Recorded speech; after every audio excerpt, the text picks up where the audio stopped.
আসসালামু আলাইকুম। আজ আমি তৈরি করব সাবুদানার ফ্রুট কাস্টার্ড। আমি এখানে 1 লিটার দুধকে 1.5 লিটার করে ঠান্ডা করে নিয়েছি। 2 টেবিল চামচ পরিমাণে কাস্টার্ড পাউডার আমি আগে থেকেই গুলিয়ে রেখেছিলাম। এখন এই ঠান্ডা দুধে এটি ভালোমতো মিশিয়ে নিচ্ছি। এখানে অবশ্যই দুধটা যেন ঠান্ডা হয়, গরম দুধে দিলে এটি দলা পাকিয়ে যাবে। দিয়ে দিচ্ছি 3 টেবিল চামচ পরিমাণে চিনি, আর দিয়ে দিচ্ছি 2 টেবিল চামচ পরিমাণে গুঁড়ো দুধ। এখানে আমি গুঁড়ো দুধটা আগে থেকেই গুলিয়ে নিয়েছি।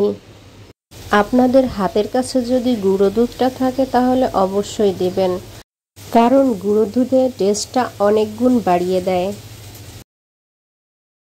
গরমের দিনে এই ডেজার্টটি মনকে যেমন ঠান্ডা করে, তেমনি স্বাস্থ্যের জন্যও অনেক হেলদি।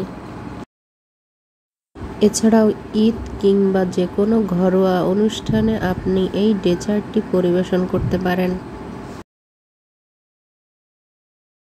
চেষ্টা করবেন দুধটা অনবরত নাড়তে, অন্যথায় নিচে থেকে লেগে যাওয়ার সম্ভাবনা থাকবে।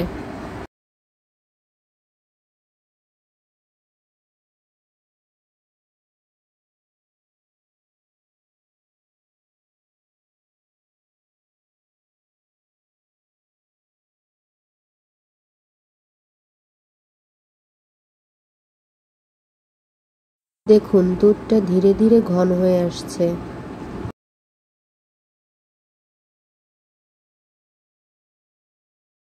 আমি এখানে সাবু সিদ্ধ করে নিয়েছি আগে থেকেই। সিদ্ধ করার পর এখানে সাবু 1.5 কাপ পরিমাণে হয়েছে। এর সাথে সাবুটা ভালো মতো মিশিয়ে নিচ্ছি।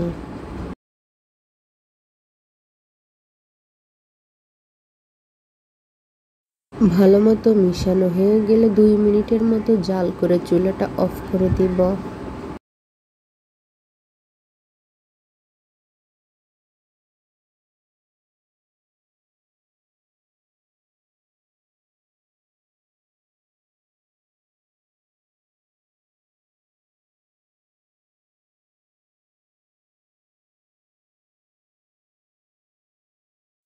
দুধটা ঠান্ডা হয়ে গেলে দিয়ে দিচ্ছি আপেল কুচি, দিয়ে দিচ্ছি কলা কুচি, দিয়ে দিচ্ছি ডালিম, দিয়ে দিচ্ছি 3-4টার মতো খেজুর কুচি।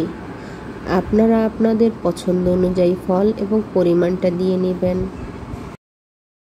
মিশানো হয়ে গেলে এটি একটি পাত্রে ঢেলে নিয়ে ফ্রিজে কিছুক্ষণ ঠান্ডা হওয়ার জন্য রেখে দিবেন। ফ্রিজ থেকে বের করে পরিবেশন করুন ঠান্ডা ঠান্ডা সাবুদানার ফ্রুট কাস্টার্ড। আল্লাহ হাফেজ।